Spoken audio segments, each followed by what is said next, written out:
අපගේ මාතෘභූමිය හිරුණු පස්සින අධිරාජ්‍යයේ පාලනයට යටත්ව අඳුරේ ගිලී තිබූ කාල වකවානුවකි. සුදු අධිරාජ්‍යවාදීන්ගේ පාලනය යටතේ හෙළපොදු සංස්කෘතියත් බෞද්ධ අධ්‍යාපනයත් තර්ජනයට ලක්ව පැවති අවදියේ තම රට ජාතිය ගරුණාම හා තරතුරු වෙනුවෙන් පිළිදීමට සිංහලයා නොපසු පට වූ කාලවකවානුවක ජාතියේ හා දේශයේ පිරට පාල වූ දේශමාමක පුතුන් සිටිනම් ඒ අතලොස්සකි. මිෂනාරි අධ්‍යාපන ක්‍රමය හමුවේ සිංහල බෞද්ධ අධ්‍යාපන ක්‍රමය අභාවයට පත්ව යමින් පැවති අවධියක දිලිඳු සිංහල දරුවාට නව ලොවකට මම්පොත් විවර කර ගැනීමට අවහිරව තිබූ අධ්‍යාපන දුරටු නැවතත් ඔවුනට විවර කරදීමේ මහඟු කර්තාවයට වර දුන්නේ ජාතියේ පිරට පහළ වූ දේශමාමක පුතුන්ය. උපතින් සිංහල බෞද්ධයෙකු නොවුනද පසුකාලීනව බුදු දහම වැළඳ ගනිමින් එය තම ජීවන දර්ශනයට එක් කරගත් හෙන්රි ස්ටීල් ඕල්කට්තුමන්ගේ නායකත්වය යටතේ වර්ෂ 1886 නොවැම්බර් මස පළමු වන දින කොළඹ ආනන්ද විද්‍යාලය ආරම්භ වූ අතර කාලයේ ඇවෑමෙන් ආනන්දයට ඇතුළුවීමට තිබූ අධික ඉල්ලුමට විසඳුමක් ලෙස ආනන්ද විද්‍යාලයට යාබදව කැම්බල් පෙදෙසේ ක්‍රීඩා පිටිය මත්තටගෙන එහි උනලීයෙන් පොල්ලතු සෙවිලි කළ පන්ති කාමර කිහිපයක් ලෙස කොළඹ නාලන්දාවේ මුල් බීජය රෝපණය කළේය. වර්ෂ 1925 නොවැම්බර් මස පළමු වන දින පේද එස් කුලරත්න මහතා විසින් නාලන්දා විද්‍යාලය වෙනම පාසලක් ලෙස ආණ්ඩුවේ ලියාපදිංචි කරන ලදුව බුදු බව පැතූ බලංගොඩ ආනන්ද මෛත්‍රී නාහිමිපාණන් විසින් මෙම නවතම පාසලට නාලන්දා යන නාමයත් ප්‍රඥාවෙන් චරිතය උපනැන්වේ යන අර්ථය රැගත් අපදාන සෝබිනී පඥා යන්න ආදර්ශ පාඨය ලෙසද ලබා දුන් සේක.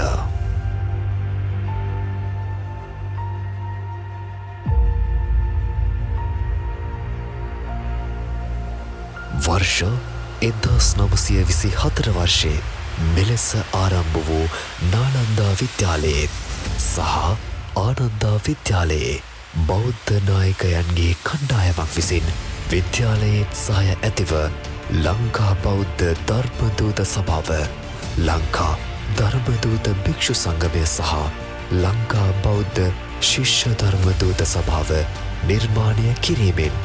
එතෙක් ඉතිහාසයේ කිසිවෙකුටත් ස්පර්ශ කිරීමට නොහැකි වූ ධර්ම ප්‍රචාරක සේවා ව්‍යාපාරයකට මූලාරම්භය තබනු ලැබූ අතර එය නාලන්දා විද්‍යාලීය බෞද්ධ සංගමය තම වංශකතාව ඇරඹූ මුල්ම දවස විය.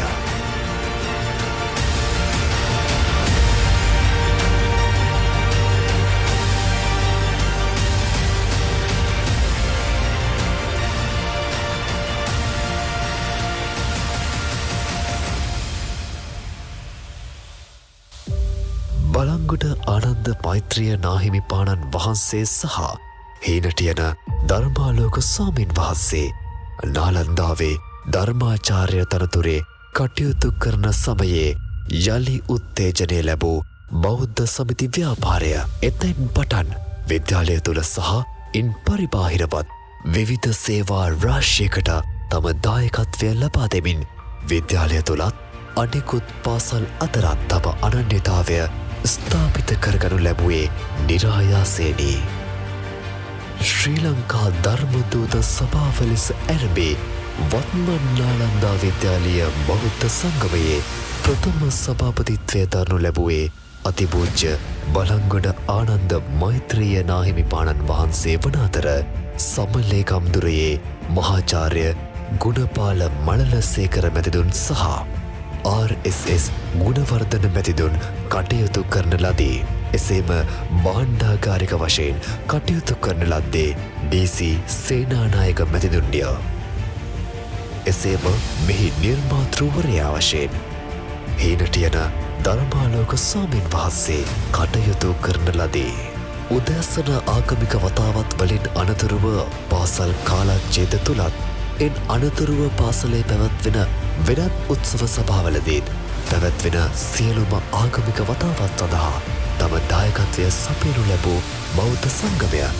තම සේවාව විද්‍යාලය තුළ පමණක්ම සීමා නොකරමින් පාසල් රාමුවකට කොටු නොවෙමින්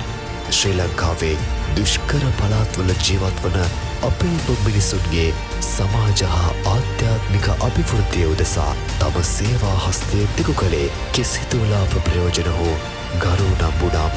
බලාපොරොත්තු නොවෙමිනි. නාලන්දා විද්‍යාලය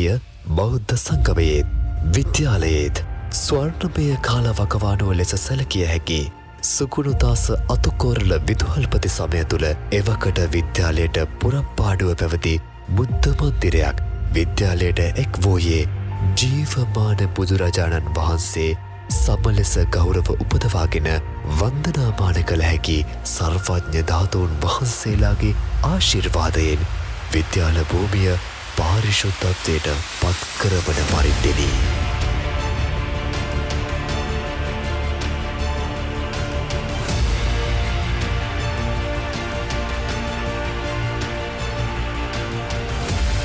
විද්‍යාලයේ සිසුන් සඳහා මාසික සිල් සමාදන් වීමේ වැඩසටහන් මාලාවක්ද ධර්මාචාර්ය ස්වාමීන් වහන්සේලාගේ අනුශාසනාවෙන් සහ විදුහල්පති මඟ පෙන්වීමෙන් ආරම්භ කිරීමට විද්‍යාලය බෞද්ධ සංගමයට හැකියාව ලැබුණි. වර්ෂ 1924 පටන් අද දක්වා බෞද්ධ සංගමය මගින් ඉටු වූ සේවාව දෙස හැරී බලන විට අනුරාධපුරය ත්‍රිකුණාමලය ඇතුළු ප්‍රදේශ කිහිපයක විහාර නඩත්තු කිරීම, රජයේ පාසල්වල සංවර්ධනය සඳහා දායකත්වය සැපයීම, පාසල් දහම් පාසල් සඳහා අවශ්‍ය අධ්‍යාපනික උපකරණ ලබා දීම, ත්‍රස්තවාදී තර්ජනවලින් දැඩි ලෙස පීඩා විඳි පදවිය, වැලිඔය සහ තැඹිතිගොල්ලා වැනි ප්‍රදේශවල විහාරස්ථානවල අඩුපාඩු සපුරාලීම වැනි සේවාවන් පාසල් බෞද්ධ සංගමයේ ව්‍යාපාරයන් ලෙස නාලන්දා විද්‍යාලීය බෞද්ධ සංගමය විසින් ඉටු වූ සේවා අතරින් සුවිශේෂී වේ. මෙතෙක් සමාජීය හා ආධ්‍යාත්මික වශයෙන් සිදු කළ සියල්ලක්ම අභිබවා යමින් පදවිය දලුග්ගල පුරාණ විහාරස්ථානය සඳහා රුපියල් ලක්ෂ 30ක වියදමින් නාලන්දා සෑය නමින් අංග සම්පූර්ණ දාගැබක් සාදා ඊය ජනතාවට විවර කර වූයේ එතෙක් ඉතිහාසය තුළ පාසල් සමිති ව්‍යාපාරයක් නමින් ජනයාගේ අධ්‍යාත්මික පෝෂණය උදෙසා සිදු කළා වූ තවත් සුවිශේෂී සේවාවක ගෞරවය නාලන්දා මාතාවට හිමි කර දෙමිනි. වාර්ෂිකව පැවැත්වෙන ආදිකත්‍රෝ දිනය, ඕල්කන් දින ගුණානුස්මරණ උත්සවය, රණවිරු උපහාර උළෙල ආදී සෑම කර්තාවයකදී මුල් තැනගෙන කටයුතු කරන්නා වූ නාලන්දා විද්‍යාලීය බෞද්ධ සංගමය ශ්‍රී ලංකාවේ පාසල් අතුරින් ඉතාමත් අතලොස්සකට පමණක් හිමිවන සෙක්කඩගලපුර ශ්‍රී දළදා මැදුරේ වතාවත් සඳහා වසරේ එක් දිනයකදී තම දායකත්වය සපයනුයේ බුද්ධ උපස්ථානයට හා සමාන කුසල කර්මයක පහස නාලන්දා මෑණියන් හට ලබා දෙමිනි.